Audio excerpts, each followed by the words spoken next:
Hello guys, कैसे हो आप लोग। स्वागत है आप सबका आपके अपने यूट्यूब चैनल इट्स इजी पर। तो थोड़े दिन पहले मैंने एक पोल किया था कि कितने लोग जो हैं वो पथ प्रदर्शक मेरे साथ कवर करना चाहते हैं। ऑल्दो आपने रिस्पांस काफ़ी कम दिया, बहुत ही कम रिस्पांस आया, बट स्टिल मैंने सोचा कि वीडियो बना ही देते हैं, रिकॉर्ड कर ही देते हैं। इतने सारे दिन से भी मुझे मैसेजेस आ रहे थे कि मैं कब स्टार्ट करूँगी, बट मैं थोड़ा सा टाइम ना मिल पाने की वजह से आपके लिए वीडियो नहीं बना पाई। But now I am here, so बिना ज़्यादा बात किए हम हमारे स्टडी पे फोकस करते हैं। तो चलिए वीडियो को स्टार्ट करते हैं। एंड वीडियो स्टार्ट करने से पहले वही छोटी सी रिक्वेस्ट, वीडियो में आपको कुछ भी अच्छा लगे तो वीडियो को लाइक करना, चैनल को सब्सक्राइब करना एंड शेयर करना अपने फ्रेंड्स के साथ, ताकि आप सबकी प्रिपरेशन ही बहुत अच्छे ढंग से हो जाए। आई होप सो कि आप सब ने एग्ज़ाम के लिए जो एप्लीकेशन फॉर्म आया था उसको अप्लाई कर दिया होगा एंड अपने ब्रांच से भी उसको अप्रूव करवा दिया होगा। Now it is completely your time, जो भी करना है आपको ही करना है। तो जितनी ज़्यादा मेहनत हो सकती है, रिवीजन हो सकती है, करिए। हालांकि अभी तक वैकेंसीज़ का कुछ भी क्लियर नहीं है कि कितनी वैकेंसीज़ आई हैं, बट फिर भी एक रफ एस्टिमेट जो मुझे लग रहा है IBPS का इंडेंट देख के, तो वो 750 के अराउंड मुझे लग रहा है, बट द नंबर में बी मोर और लेस। तो इन सब चीज़ों की परवाह ना करते हुए हमें सिर्फ एक ही सीट चाहिए, एक ही सीट के लिए फ़ाइट करनी है। तो चलिए वीडियो को स्टार्ट करते हैं। तो ये मैंने पथ प्रदर्शक का 5वां चैप्टर उठाया है। 5वें चैप्टर से आज हम स्टार्ट करेंगे, क्योंकि पहले जो चैप्टर्स हैं सेक्शंस वाले हैं और एक PNB का प्रोफाइल के ऊपर है, तो वो थोड़ा सा मगअप करना पड़ेगा। तो वो आप अपने आप भी मगअप कर सकते हो, या फिर अगर टाइम मिला तो मैं भी आपको वो दोबारा से रीड करवा दूंगी। बट जो ये समझने वाले चैप्टर्स हैं इनसे पहले हम स्टार्ट कर लेते हैं, थोड़ा सा फ्लो बना लेते हैं, ऐसा ना लगे बोरिंग बोरिंग सा हो रहा है। तो वैसे आपने ये पढ़ लिया होगा, रिवाइज कर लिया होगा। अगर आपने पढ़ लिया, रिवाइज कर लिया, तो सिर्फ आप इसको थोड़ी सी स्पीड में बढ़ा के सिर्फ सुनते रहना। और अगर आप पहली बार कर रहे हो तो वीडियो को आप देख देख के साथ में कवर अप कर सकते हो। सो चैप्टर का नाम है customer banker relationship. As per banking parlance, a customer is defined as a person who holds a deposit account, loan account, locker, or goods safe custody account with the bank. Customer किसको बोलते हैं? तो banking parlance में, यानी कि banking की भाषा में कस्टमर का मतलब है या तो जिसका हमारे पास डिपॉजिट अकाउंट है, जिसका लोन अकाउंट है, या फिर जिसका लॉकर है, या फिर उसकी कोई गुड्स बैंक के पास सेफ कस्टडी में रखी हुई हैं, वो उसको कस्टमर बोलते हैं बैंकिंग पार्लेंस में, आम बोलचाल की भाषा में, बैंकिंग की बोलचाल की भाषा में। तो RBI की गाइडलाइंस जो KYC के ऊपर आई थी, उसमें कस्टमर को बताया गया है कि वो पर्सन आपका कस्टमर कहलाएगा जिसका आपके बैंक में अकाउंट है। अकाउंट को कोई भी फॉर्म में हो सकता है सेविंग अकाउंट हो सकता है, लोन अकाउंट हो सकता है, लॉकर वाला अकाउंट हो सकता है, टर्म डिपॉजिट का अकाउंट हो, कोई भी अकाउंट हो, वो आपका कस्टमर है। क्लियर है ये तो? और has any other kind of relationship with the bank, चाहे बैंक के साथ किसी दूसरी तरह का रिलेशनशिप है। दूसरी तरह का मतलब अगर एक पर्सन विजिट कर रहा है बैंक में फॉर इंक्वायरी पर्पस, है ना, तो उसको भी कस्टमर मान लिया जाएगा। वो तो आपने कैटेगरीज पढ़ी होगी कि वो फिर वॉक इन कस्टमर की कैटेगरी में आ जाएगा, या हमारा प्रोस्पेक्ट कस्टमर हो सकता है अगर वो किसी प्रोडक्ट की इंक्वायरी कर रहा है और अगर वो प्रोडक्ट के फीचर्स उसको पसंद आते हैं तो फिर वो उसको बाय कर लेगा। तो ये था KYC की गाइडलाइंस में कस्टमर को किस तरीके से डिफाइन किया गया है। अब हम ये ग्रीन बॉक्स वाला भी पढ़ लेते हैं साथ के साथ। As per the KYC policy of RBI, a customer may be defined as, कैसे डिफाइन किया गया है? A person or entity that maintains an account with the bank and has a business relationship with the bank.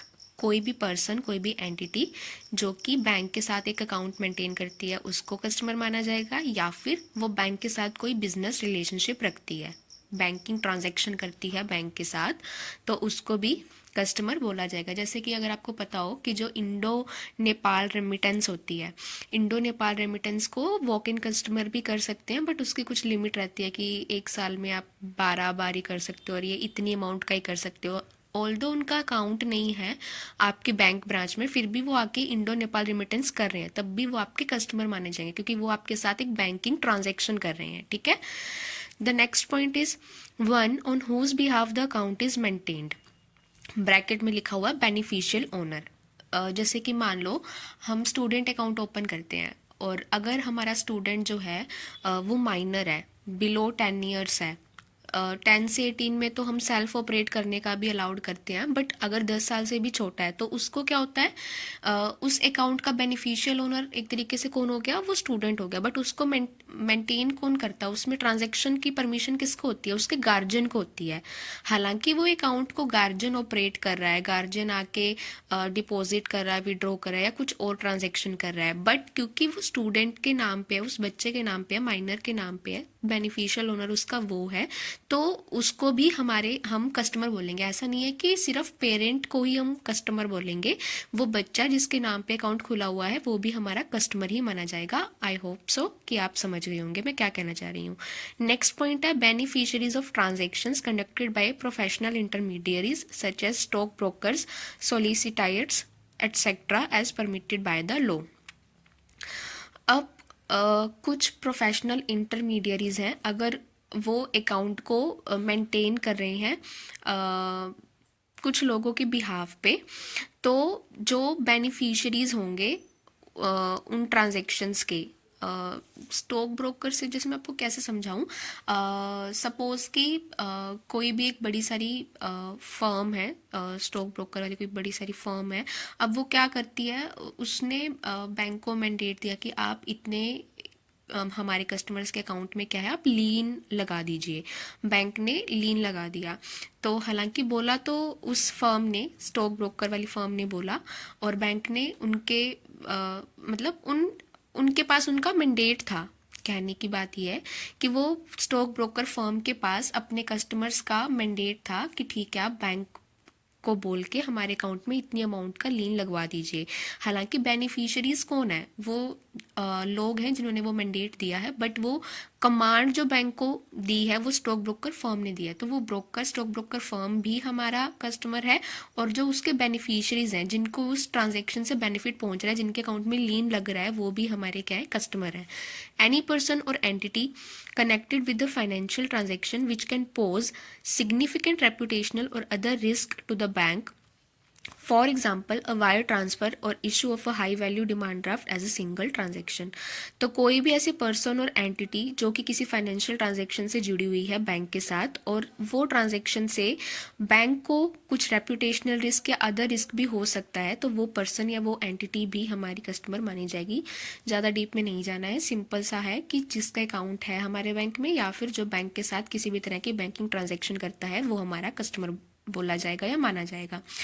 Next, when a person become a customer, a legal relationship is created between the bank and the customer. जब एक person customer बन जाता है तो bank और customer के बीच में एक रिलेशनशिप क्रिएट होता है। तो फर्स्ट पॉइंट है हमारे पास debtor and creditor. When the customer is a depositor he is called a creditor or the bank is called a debtor. Similarly, in a bank draft, the drawee is the creditor and the bank is the debtor. Bracket में क्या लिखा हुआ है, purchaser of the draft is creditor and the bank is debtor. तो वैसे तो आपने अलग अलग प्लेटफॉर्म से अभी तक डेटर एंड क्रेडिटर की एक्सप्लेनेशन समझ ली होगी, रट ली होगी। तो मैं भी आपको एक एग्जांपल से समझाती हूँ जो ग्रेजुएशन के टाइम पे हमें हमारे प्रोफेसर ने दिया था याद रखने के लिए, ताकि हमें याद हो जाए, डेटर और क्रेडिटर में कन्फ्यूज़न ना रहे।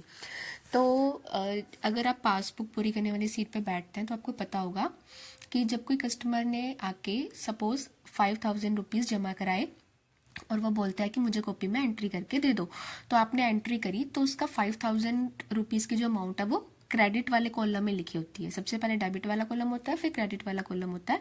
तो क्रेडिट वाले कॉलम में 5,000 की लिखी होती है, यानी कि कस्टमर ने जब पैसे जमा कराए तो उसका बैलेंस क्रेडिट साइड में है, यानी कि वो क्रेडिट साइड में है, तो यानी कि कस्टमर क्रेडिटर है। अब क्रेडिटर का ऑपोजिट होता है डेटर। अगर कस्टमर क्रेडिटर है तो सामने वाली पार्टी यानी कि बैंक क्या बन गया, डेटर। और बैंक ड्राफ्ट का एग्जाम्पल दिया हुआ इसमें, the ड्रॉई is the creditor and the bank is the debtor, यानी कि purchaser of the draft is the creditor and bank is debtor.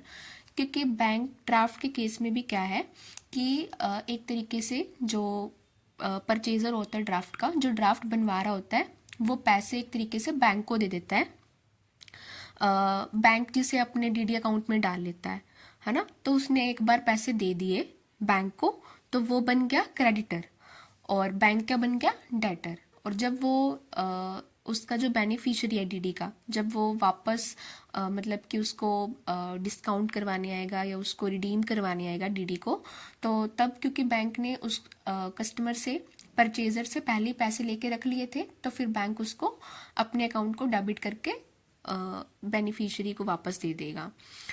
तो ये हमारा हो गया डेटर एंड क्रेडिटर वाला कंसेप्ट। अब है creditor and debtor. Creditor and debtor किस केस में होगा? अगर आप लोन अकाउंट का इंक्वायर करते हो, सपोज केसीसी का कस्टमर आके पूछता है कि मैम या सर आप ये देख के बताएं कि अब मुझे कितने रुपए वापस भरने वाले पड़े हैं मेरे अकाउंट के, केसीसी कितनी भरनी पड़ी है ना। तो उसका जो बैलेंस होता है वो उसके पीछे डीआर लिखा होता है, डेबिट कि डेबिट में इतना बैलेंस पड़ा है। सपोज 2 लाख डेबिट में पड़ा है, 2 लाख अभी भरना है आपको, अभी इंटरेस्ट भी लगा देंगे हम, तो हो सकता है अमाउंट थोड़ी सी ज़्यादा बन जाए, है ना। तो लोन का अकाउंट जब होगा तब कस्टमर के बैलेंस के पीछे क्या लिखा हुआ है? डीआर, यानी कस्टमर क्या है? डेटर है, और बैंक क्या है? क्रेडिटर है। तो ये ऐसे रिलेशनशिप रिवर्स में काम करता है। नेक्स्ट है ट्रस्टी एंड बेनिफिशियरी। ट्रस्टी और बेनिफिशियरी किस केस में होगा? When a person deposits some money in the bank and leaves it without any order, then that person becomes the beneficiary and bank trustee। यानी कि कोई भी person है, उसने बैंक के पास कुछ भी मनी जमा करवाई और उसको किस तरीके से यूटिलाइज करना है उसका वो कोई भी ऑर्डर नहीं देके गया, तो उस केस में वो पर्सन बन जाएगा बेनिफिशियरी, बैंक बन जाएगा ट्रस्टी। यानी कि बैंक अब ट्रस्टी के तरह काम करेगा, यानी कि सबसे ज़्यादा भलाई इस कस्टमर की कौन से अकाउंट में पैसे जमा करके होने वाली है, अब बैंक उसको ध्यान में रख के उसकी मनी को वैसे यूटिलाइज करेगा। सपोज किसी कस्टमर के 2 या 3 लोन अकाउंट्स है और बैंक वो कस्टमर जो है आके 1000 रुपये और डिपॉजिट स्लिप पे अपने साइन करके या अपना कुछ नाम वगैरह लिख के चला गया, वो अकाउंट नंबर नहीं बता के गया कि उसको वो अमाउंट कौन से अकाउंट में जमा करानी है।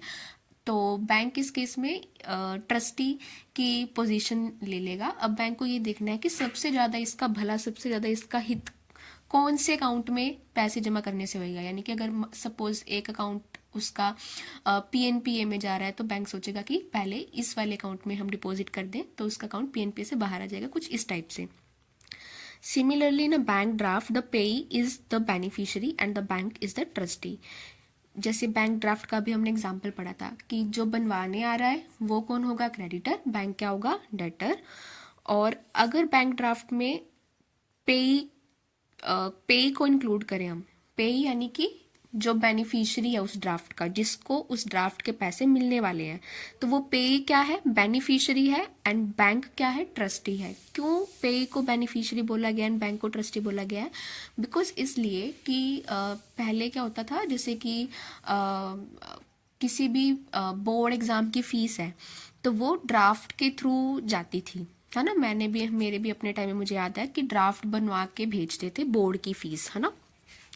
तो सपोज जो भी आपका बोर्ड है उस बोर्ड के नाम पे आपने सपोज 1000 रुपये की फीस है तो 1000 रुपये का आपने वो ड्राफ्ट बनवाया उस बोर्ड के नाम पे। अब वहाँ पे जो पे वाला वर्ड है उसमें उस स्पेसिफिक बोर्ड का नाम ले रखा है। सपोज हम उठा लेते हैं कि सीबीएसई बोर्ड, पे में सीबीएसई बोर्ड लिखा हुआ है और 1000 रुपीज़ की अमाउंट है। अब मैं स्टूडेंट हूँ, मैंने वो ड्राफ्ट बनवा लिया है पीएनबी से और वो ड्राफ्ट मेरे पास है। अब मैं उसको बाय पोस्ट, बाय डाक जो है, जो भी मेरे बोर्ड का जहाँ पे भी ऑफिस होगा मैं वहाँ पे डिस्पैच करा दूंगी।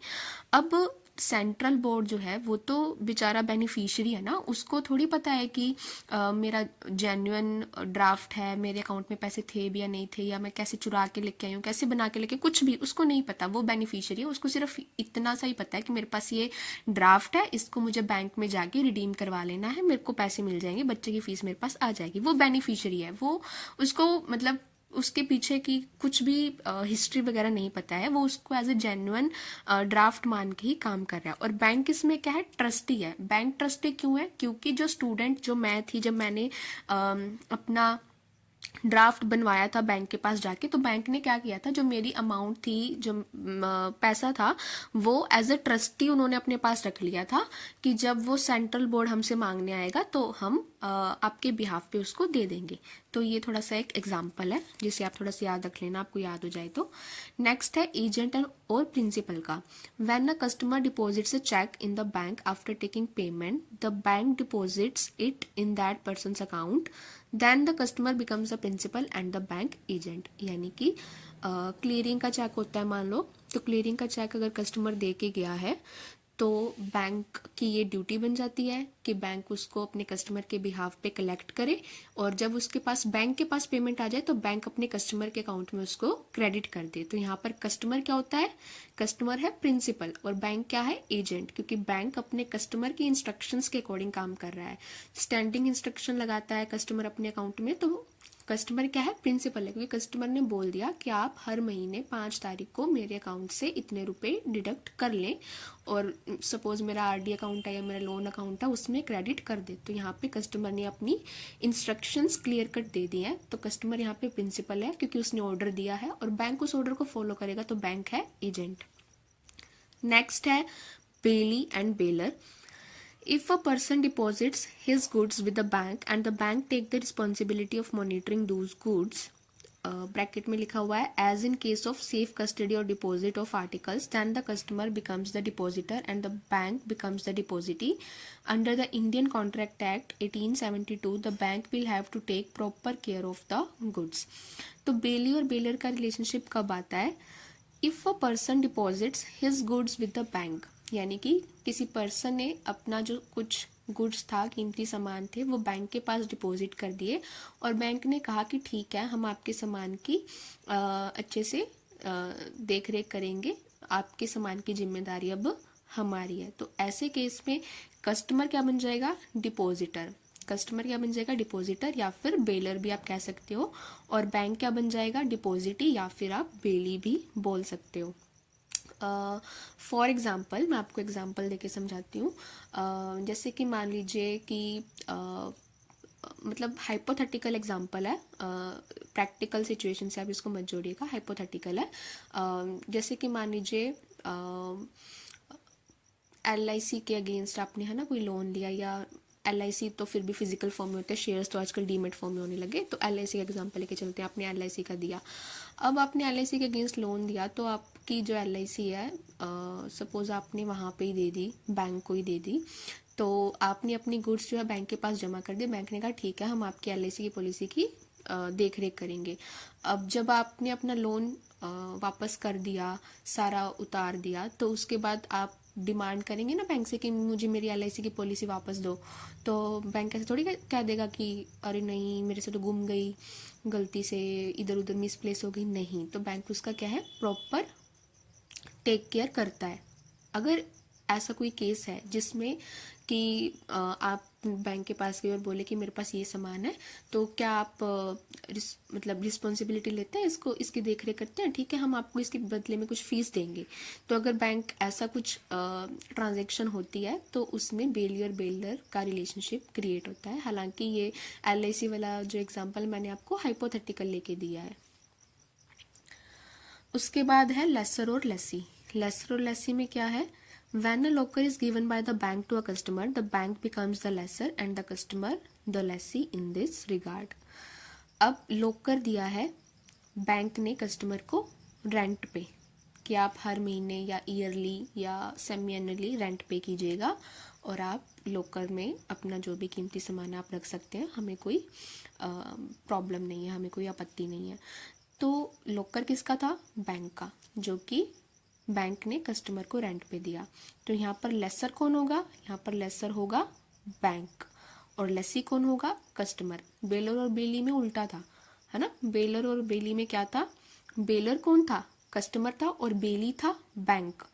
और इसमें लेसर है बैंक, लेसी है कस्टमर। क्यों, क्योंकि लॉकर जो है वो कस्टमर वो बैंक का है, जिसे बैंक रेंट पे कस्टमर को दे रहा है। तो लेसर यहाँ पर कौन होगा, बैंक होगा, और लेसी कौन होगा, कस्टमर होगा। उसके बाद एक ये छोटा सा बॉक्स हमने छोड़ दिया था, इसमें क्या है, अब किन सिचुएशंस में बैंक और कस्टमर का रिलेशनशिप खत्म हो जाता है, किस सिचुएशन में। तो यहाँ पे 4 एक सिचुएशन बताई गई है। पहला है when the customer closes the account himself after giving the notice, या तो जब कस्टमर खुद से अपना खाता बंद करा दे, या फिर जब बैंक प्रॉपर नोटिस देने के बाद कस्टमर का अकाउंट खुद क्लोज कर दे। या तो कस्टमर क्लोज करा दे या बैंक क्लोज कर दे। बैंक क्यों क्लोज करेगा? तो हो सकता है कुछ एक्सेप्शनल केसेस हों जहाँ पे बैंक को लगे कि ये जो अकाउंट है इसमें कुछ इलीगल सस्पिशियस नेचर की ट्रांजैक्शन हो रही हैं, तो इस अकाउंट को ऑपरेटिव रखना बैंक के अदर कस्टमर्स के लिए हार्मफुल हो सकता है। तो बैंक फिर कस्टमर को नोटिस दे देगा 30 डेज़ का कि ऐसे ऐसे हम आपका 30 डेज़ के बाद अकाउंट क्लोज कर देंगे।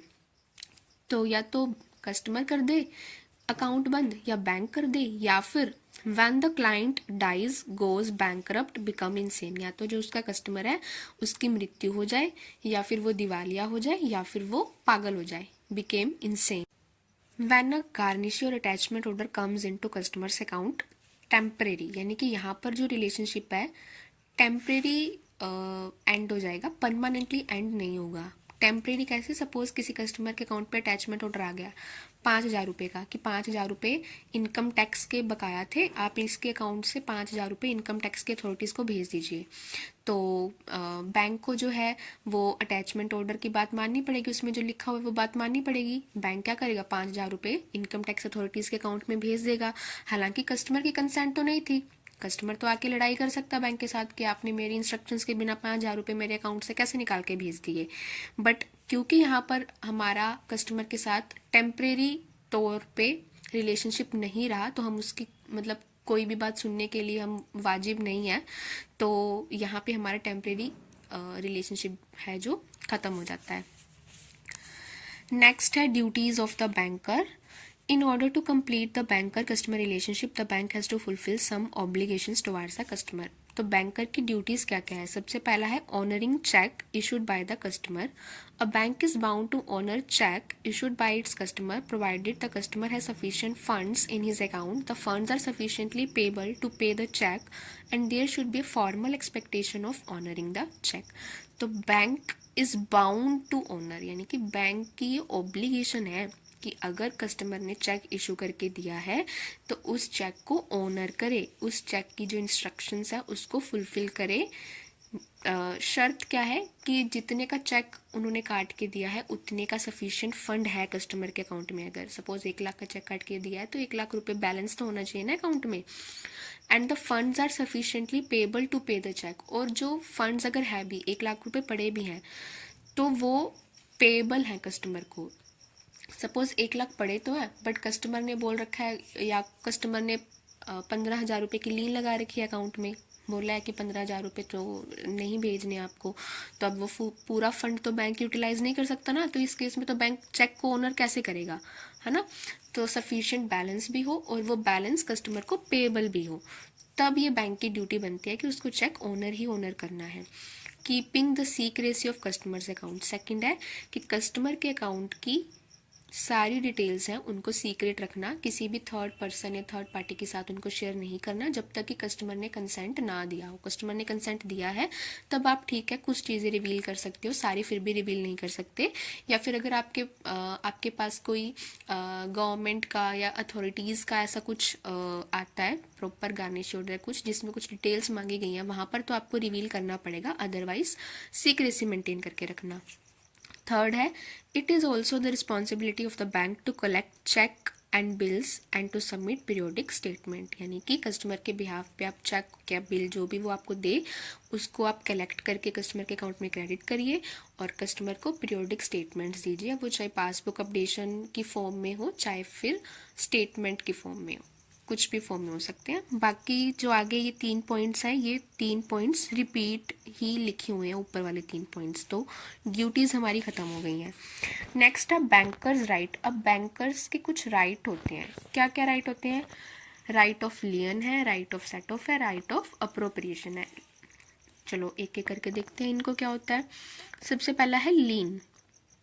Lien is the right of the creditor under which he can keep the goods or securities of the debtor until he receives the entire amount to be paid by the debtor it does not include the right to sell. For example, जैसे कि हमें समझाया गया था ये, आप किसी भी दर्जी के पास अपना कोई भी सूट या कुछ भी सिलवाने के लिए गए, आपने कपड़ा उसको दिया, अपना मेजरमेंट उसको दिया, अब दर्जी ने क्या है, सूट सिल दिया।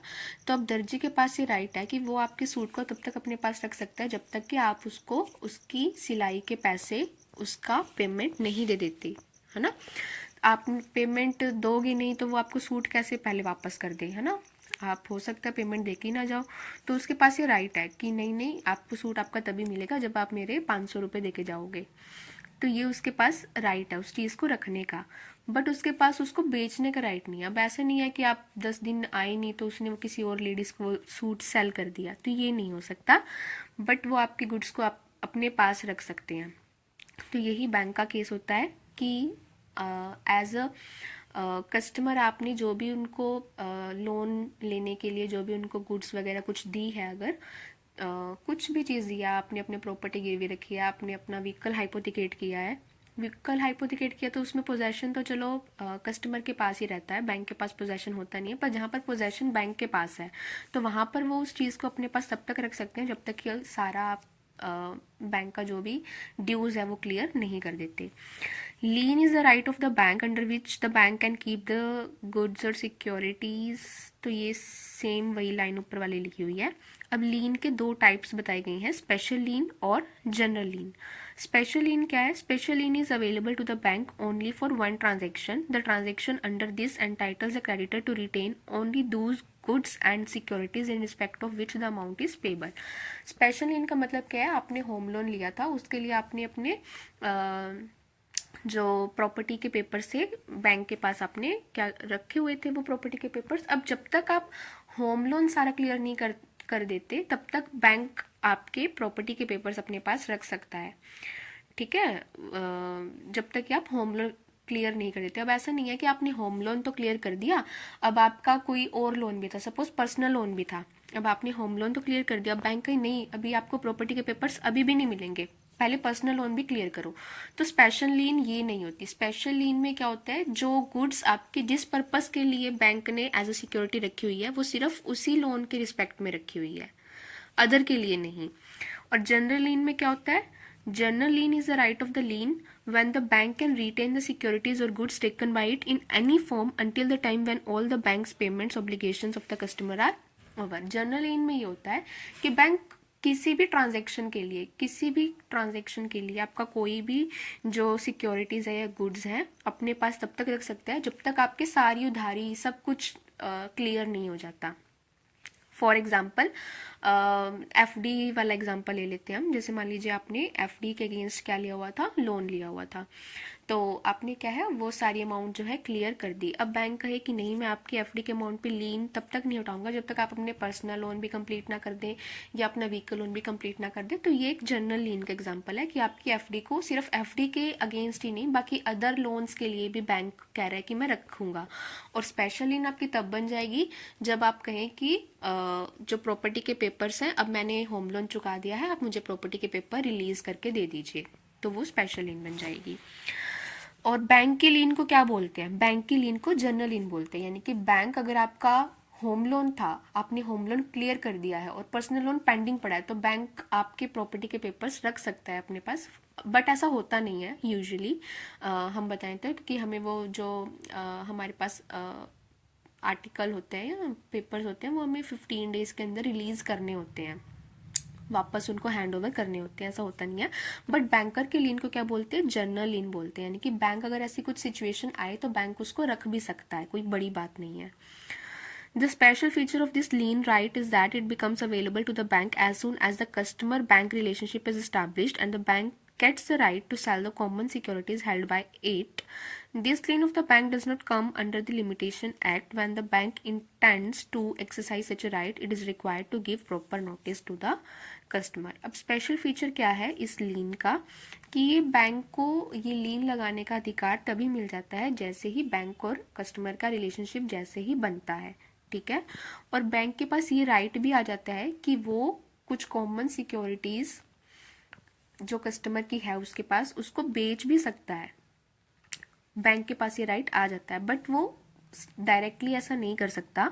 उसको क्या करना होता है, अगर वो कुछ राइट टू सेल अपना यूज़ करना चाहता है तो उसको पहले कस्टमर को प्रॉपर नोटिस देना होता है। जैसे कि आपको पता है कि जो सरफेसी के नोटिस जाते हैं, है ना, सरफेसी के नोटिस जाते हैं तो उसमें यही होता है कि आप इतने इतने दिनों में अपना जो ड्यू है वो क्लियर कर दो, अदरवाइज फिर बैंक को आपकी प्रॉपर्टी जो है वो ऑक्शन में लानी पड़ेगी, है ना। तो यही कुछ होता है। अब लीन किस किस केस में यूज़ करी जा सकती है? When the goods and securities are given by the customer to the bank by virtue of being a bank। अब इसका क्या मतलब है, लीन बैंक तब लगा सकता है जब उसके पास कोई भी गुड्स या फिर कोई भी सिक्योरिटी बैंक की हैसियत से उसके पास आई हो। अगर कोई कस्टमर गलती से अपना कोई आर्टिकल बैंक में भूल के चला गया है तो ये नहीं है कि बैंक उस पर लीन लगा सकता है, क्योंकि वहां पर बैंकर और कस्टमर का ट्रस्टी एंड बेनिफिशियरी का रिलेशनशिप क्रिएट हो जाएगा। तो जो बैंक होने के नाते बैंक के पास जो भी गुड्स एंड सिक्योरिटीज हैं, जो भी डॉक्यूमेंट्स प्रॉपरली एग्जीक्यूट हुए हैं, डॉक्यूमेंट साइन हुए हैं, उनके बिहाफ पे जो हमारे पास गुड्स एंड सिक्योरिटीज हैं उनको ही हम उन पर ही लीन लगा सकते हैं। Second point is when the goods and securities are in the name of the customer, यानी कि कस्टमर की ही गुड्स और सिक्योरिटीज पे लीन लगा सकते हैं, उसके किसी रिलेटिव या उसके किसी नेबर या क्लोज ब्लड रिलेशन में किसी की गुड्स या सिक्योरिटीज पे हम लीन नहीं लगा सकते। इसके लिए ये कंपल्सरी है कि गुड्स या सिक्योरिटीज कस्टमर के नाम पे ही होनी चाहिए, ठीक है। नेक्स्ट है when the goods and securities are in the possession of the bank and any loan granted by the bank has been repaid and others are yet to be repaid, यानी कि जिस गुड्स या securities की यहाँ पे बात हो रही है वो बैंक के पोजेशन में होनी चाहिए तभी बैंक लीन लगाएगा। अगर बैंक के पोजेशन में ही नहीं है तो बैंक उस पर लीन कैसे लगा सकता है। तो गुड्स और सिक्योरिटीज बैंक के कब्जे में, बैंक के पोजेशन में होनी चाहिए। बैंक ने उनके मतलब उनको फाइनेंस किया हो, उसके लिए बैंक ने कोई लोन दिया हो और वो लोन चुकता अभी कुछ कर दिया हो और कुछ नहीं किया हो। ऑब्वियस ही बात है, अगर सारा ही बैंक जो बैंक लोन है वो रीपे हो गया है तो बैंक लीन क्यों लगाएगा। यानी कि कुछ ऐसी अमाउंट होनी चाहिए जो अभी तक बैंक को रिसीव नहीं हुई है, जो कि ड्यू हो चुकी है लोन की अमाउंट एंड बैंक को रिसीव नहीं हो रही है और इसलिए बैंक जो है उस गुड्स या सिक्योरिटीज पे लीन लगा रहा है। Next point is the loan to be recovered should have been under the law. It is not necessary to have limitation here।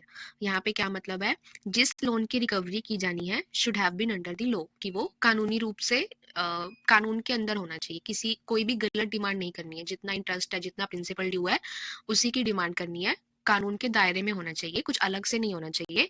It is not necessary to have limitation here. Limitation का मतलब यहाँ पे वही है जैसे हम PC वगैरह लेते हैं, लो ऑफ लिमिटेशन लगता है कि कितने टाइम बाद कस्टमर को अपना जो लोन है वो एक्नॉलेज करना होता है। तो ये जरूरी नहीं है कि यहाँ पर कोई लिमिटेशन एक्ट का कुछ भी एप्लीकेबल हो। जो भी बैंकिंग लॉ में, बैंकिंग रेगुलेशन एक्ट में लिखा हुआ है या जो भी हमने डॉक्यूमेंट्स साइन करवाए हैं उसके अकॉर्डिंग जो भी चीजें हैं वो चलेंगी। नेक्स्ट है हमारा नेगेटिव लीन। तो negative lien is a completely different concept from the lien which we have studied earlier. Negative lien बिल्कुल ही अलग कंसेप्ट है। तो इसको हम कैसे समझेंगे। When the goods or securities remain in the ownership of the customer and the customer writes to the bank that these goods or securities belong to him, there is no other charge on them and he will get permission from the bank before selling them or charge on them in future, then it is called negative lien। Negative lien का मतलब क्या है, अभी तक हमने जो लीन पढ़ी थी उसमें हमने क्या कहा था कि जो गुड्स या सिक्योरिटीज होंगी वो बैंक के पोजेशन में होनी चाहिए। अब यहाँ पे जो गुड्स या सिक्योरिटीज है वो किसकी ऑनरशिप में है, कस्टमर की ऑनरशिप में है। कस्टमर की ऑनरशिप में गुड्स एंड सिक्योरिटीज हैं और कस्टमर क्या है, वो बैंक को लिख के देता है, राइट्स में लिख के देता है। क्या लिखता है, दैट दीज गुड्स और सिक्योरिटीज बिलोंग टू हिम, कि ये जो भी उसकी गुड्स और सिक्योरिटीज हैं वो उसकी हैं। बिलोंग टू हिम यानी कि मैं ये डिक्लेयर करता हूँ कि ये चीज या ये गुड्स, ये सिक्योरिटीज ये मेरी हैं, इनके ऊपर और किसी बैंक का या और किसी भी फाइनेंशियल इंटरमीडियरी का किसी का भी चार्ज नहीं है इसके ऊपर, यानी कि मैंने पहले से कोई भी लोन नहीं ले रखा। And he will get permission from the bank before selling them. और अगर उसको ये गुड्स या सिक्योरिटीज बेचनी होंगी तब वो किसकी परमिशन लेगा, बैंक की परमिशन लेगा। या अगर वो फ्यूचर में इन गुड्स के ऊपर और किसी बैंक का चार्ज चढ़वाना चाहता है तब भी वो बैंक की परमिशन लेगा और इसी को हम नेगेटिव लीन बोलते हैं। इसका सबसे अच्छा एग्जाम्पल मैं आपको देती हूँ। जैसे कि आपको पता है कि हम जो होम लोन करते हैं, प्रॉपर्टी लोन करते हैं, वो रजिस्ट्री वाली जमीन के ऊपर करते हैं ना, क्योंकि रजिस्ट्री के पेपर्स हम हमारे पास रखते हैं। जो लाल डोरा की जमीन होती है ना, जिनकी रजिस्ट्री नहीं होती, लाल डोरा में है, तो उस जमीन के ऊपर हम प्रॉपर्टी लोन नहीं करते। बट जहाँ पे मैं पोस्टेड हूँ वहाँ पे क्या है, बैंक का हरियाणा सरकार के साथ, हरियाणा गवर्नमेंट के साथ टाई अप है, और उसमें जो है सबसे बड़ी जो गारंटी होती है वो हरियाणा गवर्नमेंट की है कि आप मेरे एम्प्लॉयज़ को, हरियाणा गवर्नमेंट के एम्प्लॉयज़ को आप होम लोन दीजिए, चाहे लाल डोरा की ज़मीन है तब भी आप दे दीजिए, प्राइमरी गारंटी गवर्नमेंट की है, हरियाणा गवर्नमेंट की है। तो वहाँ पे मैंने ये देखा है कि लाल डोरे की ज़मीन पे भी प्रॉपर्टी लोन होते हैं। तो उसमें एक एग्रीमेंट जो है, एक तो हम एग्रीमेंट फॉर हाउसिंग लोन लेते हैं, है ना? एक हमारा मास्टर एग्रीमेंट होता है। तो उसमें एक थर्ड एग्रीमेंट भी हम कस्टमर से लेते हैं, जिसे हम बोलते हैं एग्रीमेंट ऑफ नेगेटिव लीन। तो उस नेगेटिव लीन में यही जो हमने ऊपर पढ़ा है ना, तो यही सारी डिक्लेरेशंस होती हैं उस नेगेटिव लीन में, जिस पर कस्टमर साइन करता है कि ठीक है, मैं आपको ये डिक्लेयर करता हूँ कि ये प्रॉपर्टी मेरी है और मेरे से बिलोंग करती है, आपसे बिना पूछे या आपका मैं डेट रीपे किए बगैर इसको मैं ना तो किसी दूसरी पार्टी को बेचूंगा, ना ही इसके ऊपर कोई और चार्ज क्रिएट करूंगा, और ये भी डिक्लेयर करता हूँ कि अभी तक मैंने इस पे कोई भी चार्ज क्रिएट नहीं किया है। So this is negative lean. Next हमारे पास है right of set of. Right of set of क्या होता है? Whenever the same customer has two accounts in one or more branches of the bank, in which one is a loan account and the other is a deposit account, then the bank adjusts these two accounts among themselves. Then it is called the right of adjustment or right of set off. यानी कि right of set of को right of adjustment भी बोलते हैं। तो इसको आप कहीं पे भी जहां पे भी नोट बना रहे हो लिख लेना कि राइट ऑफ सेट ऑफ का दूसरा नाम क्या है? Right of adjustment. अब राइट ऑफ सेट ऑफ का मतलब क्या है? अगर सेम कस्टमर के दो अकाउंट्स हैं जिसमें से एक डिपॉजिट अकाउंट है और दूसरा क्या है? Loan account. अब ये जरूरी नहीं है कि सेम ब्रांच में ही दोनों अकाउंट हो, बैंक सेम होना चाहिए। हम पीएनबी की बात करें तो पीएनबी की किसी भी एक ब्रांच में डिपॉजिट अकाउंट है, किसी दूसरी ब्रांच में लोन अकाउंट है, कोई फर्क नहीं पड़ता। बैंक सेम होना चाहिए, ब्रांचेस अलग अलग हो सकती हैं, सेम भी हो सकती हैं और अलग अलग भी हो सकती हैं। तो उसका एक तो लोन अकाउंट है और एक डिपॉजिट अकाउंट है ना? लोन अकाउंट में क्या है कि उसको कुछ जो पैसा है उसने बैंक से ले रखा है, उसे बैंक को चुकाना है। और डिपॉजिट अकाउंट में क्या है कि उसने बैंक को कुछ पैसा दे रखा है। अब यहाँ पे बैंक को वो कस्टमर जब भी डिमांड करेगा तो वापस करना है। तो एक ही कस्टमर के दो अलग अलग नेचर के अकाउंट है। तो कभी भी ऐसा हो जाए कि लोन अकाउंट में प्रॉपर जो इंस्टॉलमेंट है या इंटरेस्ट की अमाउंट है वो ड्यू डेट पे नहीं आ रही है, तब हम right of set of apply कर सकते हैं। अगर उसके डिपॉजिट अकाउंट में पैसा पड़ा हुआ है तो डिपॉजिट अकाउंट से उठा के हम लोन अकाउंट में डाल देते हैं। और ये बहुत सी बार प्रैक्टिकली आपने देखा होगा कि जब हमारी ब्रांचेस में पीएनपीए की लिस्ट आती है कि ये अकाउंट अगर इतने दिन में इसके अंदर इतना अमाउंट डिपॉजिट नहीं हुआ तो ये एनपीए में चला जाएगा ना। पीएनपीए की लिस्ट आती है तब वो लिस्ट जो है दी जाती है क्लरिकल को कि आप जो है इनके डिपॉजिट अकाउंट में देखिए इतना इतना बैलेंस पड़ा है और इतना इतना बैलेंस आप इनके लोन अकाउंट में डाल दीजिए। सेल्फ हेल्प ग्रुप के अकाउंट होते हैं कुछ, तो कुछ सीसी के अकाउंट होते हैं कि इसमें डाल दीजिए, अदरवाइज ये फिर एनपीए हो जाएंगे। तो फिर हम वो अमाउंट जितनी भी 500 1000 जितनी भी मेंशन होती है उस लिस्ट में वो डाल देते हैं, तो वो अकाउंट एनपीए में जाने से बच जाता है। तो यहीं पे ही हमने इसे ही हम बोलेंगे कि हमने यहाँ पर राइट ऑफ सेट ऑफ लगाया है। The following conditions are necessary in this. कौन कौन सी कंडीशंस जरूरी होनी चाहिए? Both the account should be in the same name. Both the account मतलब लोन अकाउंट भी और डिपॉजिट अकाउंट भी। तो जैसे मान लीजिए सेल्फ हेल्प ग्रुप ने सीसी ले रखी है और सेल्फ हेल्प ग्रुप का ही सेविंग अकाउंट है, तो यानी कि एक ही पार्टी के दोनों अकाउंट होने चाहिए, अलग अलग नहीं होने चाहिए। The debt to be recovered should be just, यानी कि जो अमाउंट डेट की, उधारी की रिकवर की जानी है शुड बी जस्ट। जस्ट का मतलब यही है कि वो प्रॉपर होनी चाहिए, वो जो अमाउंट है वो ड्यू होना चाहिए। ऐसे ना हो कि अभी अमाउंट तो ड्यू बनती ही नहीं थी और हमने पहले ही निकाल के डाल दी। मतलब कस्टमर डलवा दे तो डलवा दे, वो उसकी कंसेंट है, उसकी अपनी मर्जी है। पर एज अ बैंकर हम इस राइट को तभी अप्लाई करेंगे जब वहां पर अमाउंट ड्यू हो चुकी है और हमें उस लोन अकाउंट के अंदर कुछ क्रेडिट करना ही करना है। थर्ड है before using it it is necessary to inform the customer by the bank. तो तीसरा है कि इस राइट को लगाने से पहले ये जरूरी है कि कस्टमर को इन्फॉर्म कर दिया जाए। ठीक है, तो आपने देखा भी होगा जब पीएनपी की लिस्ट आती है, कॉलिंग वगैरह नहीं होती कस्टमर को कि इतनी अमाउंट आप डिपॉजिट करा दीजिए वरना आपका अकाउंट एनपी में चला जाएगा। फिर अगर वो कस्टमर बोल देते हैं कि आप मेरे अकाउंट में से लगा लीजिए तो फिर उसके अकाउंट को डेबिट कर देते हैं ना। नेक्स्ट है right of appropriation. Under the Indian Contract Act 1872, debtor who has to repay more than one debt of the creditor to inform in which account the amount being returned should be deposited. When a debtor who has more than one loan to repay pays some amount to the lender, then the lender should credit the amount to the loan account as stated by him. अब इसका समझिए क्या कह रहा है ये। Indian Contract Act 1872 में क्या बताया गया है? एक डेटर है जिसने एक से ज्यादा डेट या लोन लिया हुआ है। अब जब भी वो कुछ अमाउंट डिपॉजिट करवाने आएगा बैंक में तो उसको ये क्लियरली मेंशन करना होगा कि वो अपने कौन से लोन के अकाउंट में वो अमाउंट जमा करवाना चाहता है या वो अमाउंट रिटर्न करना चाहता है, रीपे करना चाहता है, उसे बताना होगा। If the borrower does not specify, अगर बोरोवर ना बताए या कुछ ऐसी कंडीशन हो गई कि वो बैंकर की उसके ऊपर समझ के ऊपर छोड़कर चला गया कि कौन से अकाउंट में अमाउंट डिपॉजिट करनी है। The lender can deposit the amount in any loan account, तो फिर वो लेंडर की यानी कि बैंक की मर्जी हो जाएगी कि वो उसके किसी भी लोन अकाउंट में वो पैसे जमा कर दे। Here the lender first deposits the amount in the account which is given first. Here the lender is required to give notice to the borrower. तो ऐसे सिचुएशन में क्या होगा, लेंडर क्या करेगा, मतलब लेंडर राइट ऑफ अप्रोप्रिएशन लगाएगा, और राइट ऑफ अप्रोप्रिएशन ये कहता है कि जो अकाउंट पहले खुला होगा विच इज गिवन फर्स्ट, यानी कि जो लोन पहले दिया गया है डिपॉजिट उस लोन में किया जाएगा। सपोज अगर वो 2,000 रुपए देके गया है, उसके दो लोन अकाउंट है, एक तो 2022 में खुला था, एक 2023 में खुला था।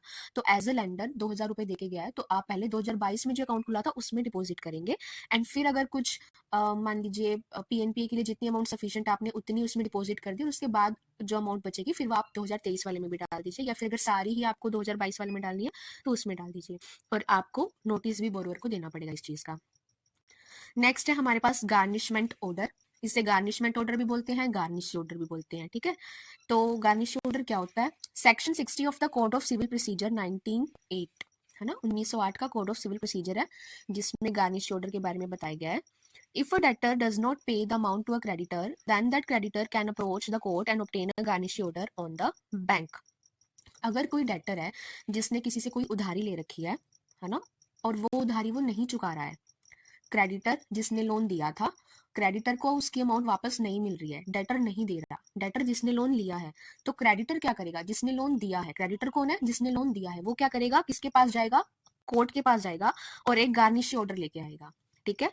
Garnishee order on the bank. Garnish order किसके ऊपर आया है, बैंक के ऊपर आया। बैंक के ऊपर क्यों आया है, क्योंकि जिसने पैसे नहीं लौटाए उसका खाता बैंक में है, जिसने पैसे नहीं लौटाए उसका खाता बैंक में है, इसलिए कोर्ट बैंक को कहता है कि आप अपने इस कस्टमर के अकाउंट में से इतनी अमाउंट जो है वो इस क्रेडिटर को लौटा दीजिए, या जो भी वो उसमें रिटर्न कम्युनिकेशन रहेंगी क्लियर हो जाएगा उससे। तो यहाँ पे जो पार्टीज हैं, कौन कौन सी पार्टीज इन्वॉल्व हैं वो देख लेते हैं। सबसे पहले आप पढ़ो तीसरी पार्टी गार्निशी। गार्निशी कौन है इसमें, बैंक। गार्निशी ऑर्डर क्यों बोला है, क्योंकि बैंक के ऊपर ऑर्डर आया, बैंक के नाम पे ऑर्डर आया, बैंक को इंस्ट्रक्शंस दी गई हैं कि आपको पहले तो कुछ डिटेल्स मांगते हैं कि कितना पैसा पड़ा है इसका, इस टाइप से कुछ, और फिर आता है कि आप इतनी अमाउंट जो है वो इस क्रेडिटर के अकाउंट में आप ट्रांसफर कर दीजिए, या आप डीडी बना के दे दीजिए, या जो भी उसमें कम्युनिकेशन में लिखा होगा। तो गार्निशी कौन है, बैंक है। गार्निशी कौन है, बैंक है। The bank on which the order is issued, जिसके नाम पे ऑर्डर आया है, जिस बैंक के नाम पे, उसको यहाँ पे गार्निशी बोला जाएगा। ब्रैकेट में लिखा हुआ है डेटर्स डेटर। डेटर्स डेटर क्यों लिखा हुआ है, आपको मैं समझाती हूँ, रुको।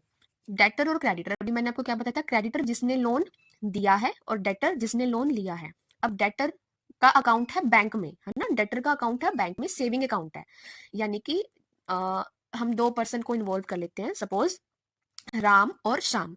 राम डेटर है, श्याम क्रेडिटर है, यानी कि श्याम ने लोन दिया है और राम ने लोन लिया है। अब राम अपना लोन श्याम को नहीं चुका रहा, वापस पैसे नहीं दे रहा, पर राम का ना सपोज एसबीआई बैंक में सेविंग अकाउंट है। राम का एसबीआई बैंक में सेविंग अकाउंट है, और उसमें उस अकाउंट में उसने सपोज 15,000 रुपए जमा करके रखे हुए हैं।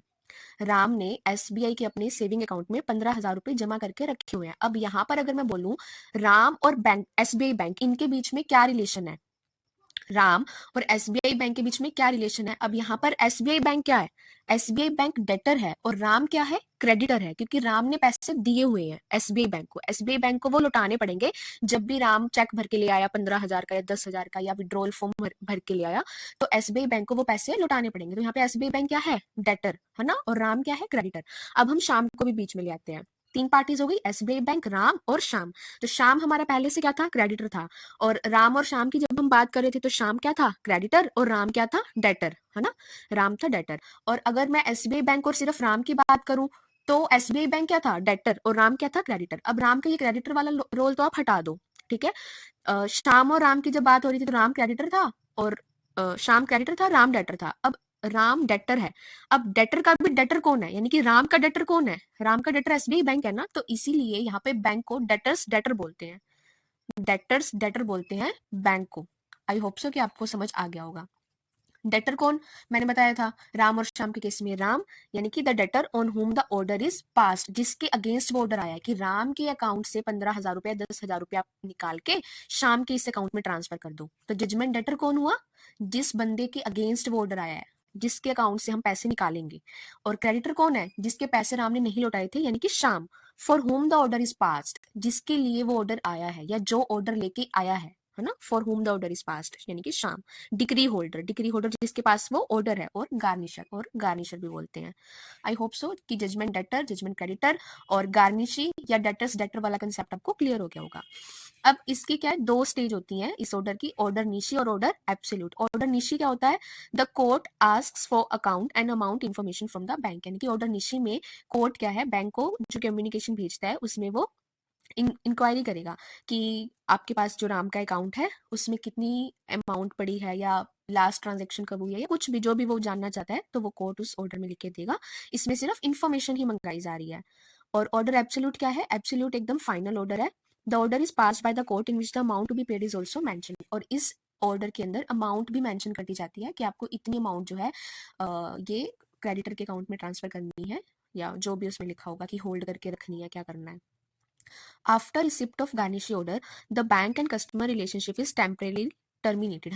हम ये ऊपर भी पढ़ के आए हैं कि जैसे ही गार्निश ऑर्डर आता है या अटैचमेंट ऑर्डर आता है, तो अब यहाँ पर बैंकर और कस्टमर का रिलेशनशिप जो है वो टेम्परेरीली खत्म हो जाता है। कैसे खत्म हो जाता है, जैसे हमारे पास गार्निश ऑर्डर आ गया कि आप जो है इतनी अमाउंट को एक बार होल्ड करके रखिए, तो हमने कोर्ट के गार्निश ऑर्डर की कंप्लायंस करते हुए उतना अमाउंट होल्ड करके रखा। इन बिटवीन जो है राम आ गया और राम ने बैंक में अपना चेक प्रेजेंट किया कि मुझे अपने अकाउंट से 5,000 रुपीज विड्रॉ करने हैं। अब यहाँ पे हम उसके चेक को ऑनर नहीं करेंगे ना, क्योंकि हमारे पास गार्निश ऑर्डर आया हुआ है।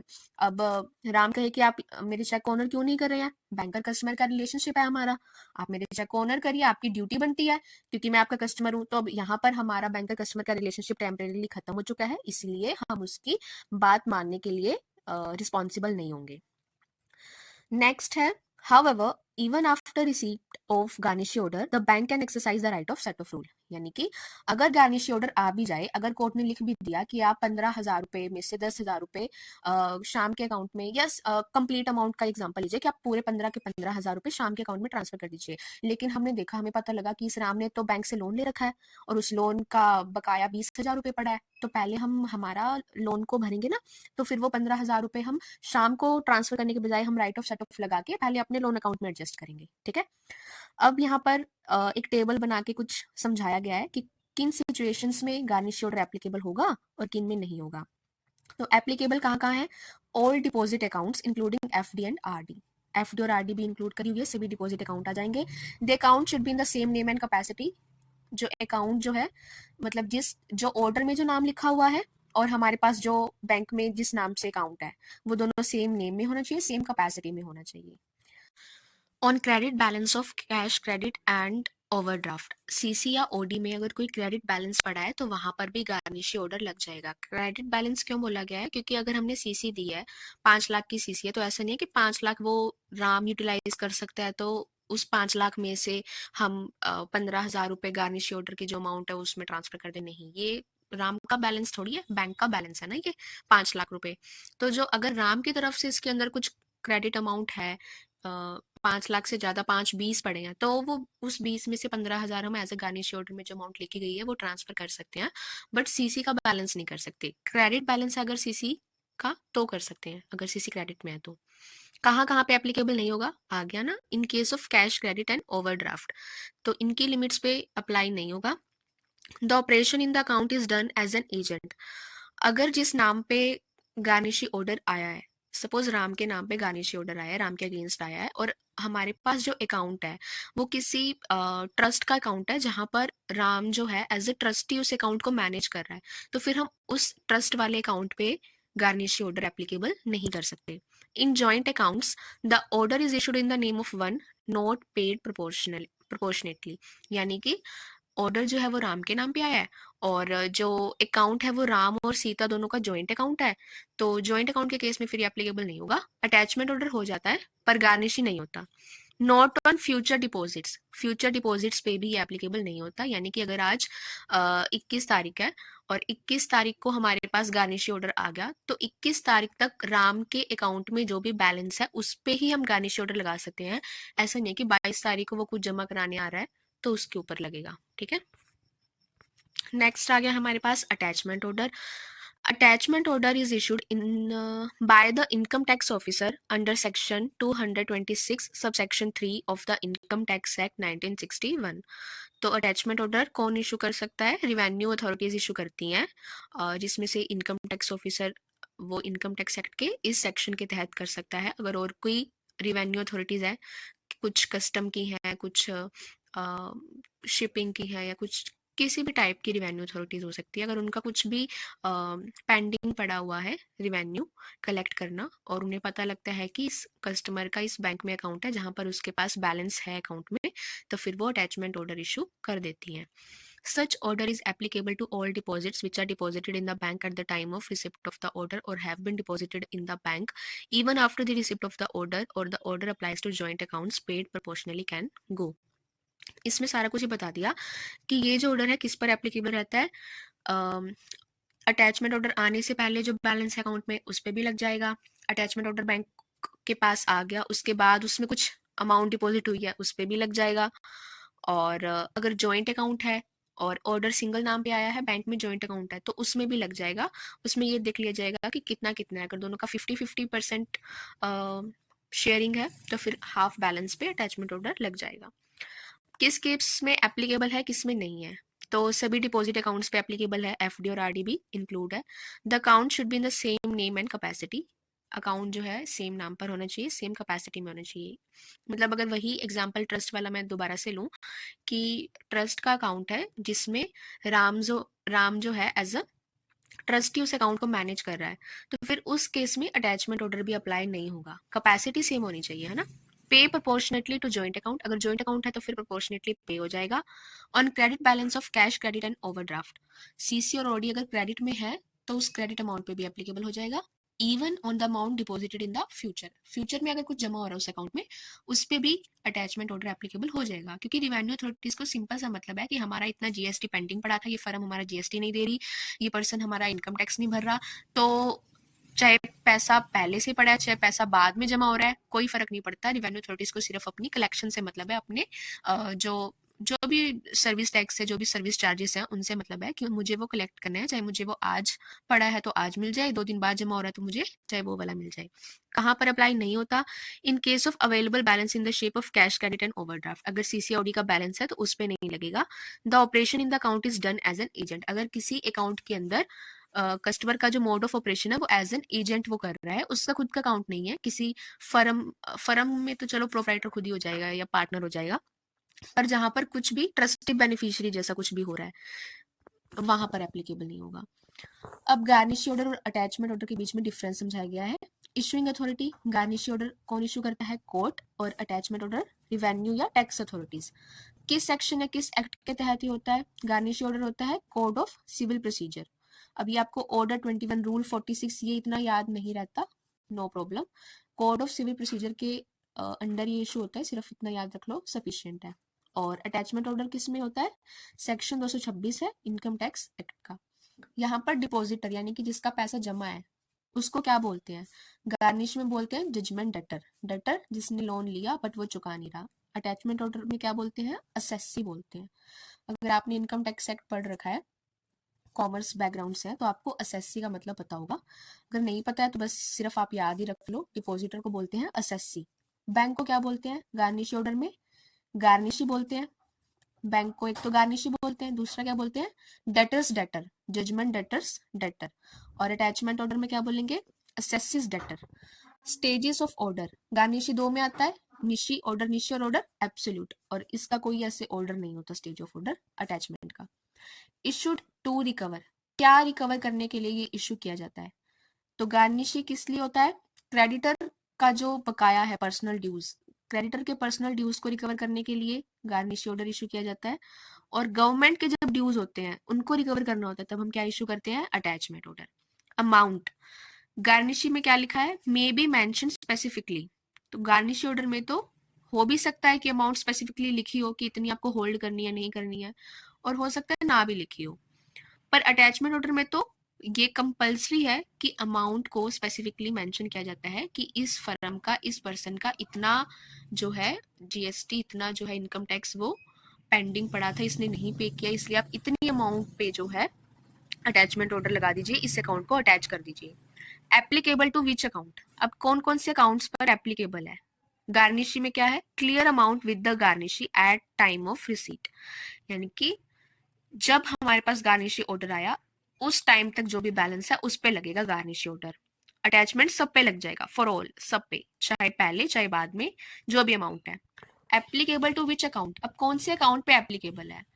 तो all deposit accounts including FD note due, कौन सा? गार्निशी, सभी अकाउंट्स पे। और अटैचमेंट में भी सेम था कि सभी अकाउंट्स पे हो जाता है, तो इसमें कुछ डिफरेंस वाली बात नहीं है। राइट ऑफ सेट ऑफ की बात करें तो गार्निशी और अटैचमेंट दोनों के केस में ही हमारे पास right of set off available है कि पहले अगर कोई बैंक की लायबिलिटी आउटस्टैंडिंग पड़ी है तो हम उसे एडजस्ट करेंगे, ना कि पैसा जो है किसी क्रेडिटर या फिर गवर्नमेंट को भेजेंगे। जॉइंट अकाउंट और ऑर्डर सिंगल नेम पे आया है और कस्टमर का हमारे पास जॉइंट अकाउंट है, गार्निश में तो एप्लीकेबल नहीं होगा, बट अटैचमेंट में हो जाएगा proportionately. Account of A, order in his name, अब अकाउंट भी ए का और ऑर्डर भी ए के नाम पे आया, तो दोनों ही केस में एप्लीकेबल होंगे ही होंगे orders. Order in partnerships name and account in partners name, अब पार्टनरशिप के नाम पे क्या है? ऑर्डर आया है पार्टनरशिप फर्म के नाम पे कि इस फर्म ने इतना जीएसटी नहीं पे किया, और अकाउंट किसका है? पार्टनर का। तो अगर आपको पार्टनरशिप की नेचर पता है तो उसमें क्या होता है ना कि उनका पार्टनर्स पार्टनरशिप से अलग नहीं होते। जो कुछ फर्म का है उसको पार्टनर्स का माना जाता है और जो कुछ पार्टनर्स का है उसको फर्म का माना जाता है, यानी कि पार्टनरशिप फर्म में और पार्टनर्स में कोई भी डिफरेंस नहीं है। तो चाहे फर्म के नाम पे आपके पास गार्निशी ऑर्डर या अटैचमेंट ऑर्डर आया है और आपके पास फर्म का अकाउंट नहीं है बट उसके पार्टनर्स का अकाउंट है, तो भी आप अटैच कर सकते हैं, अटैचमेंट ऑर्डर भी एप्लीकेबल होगा।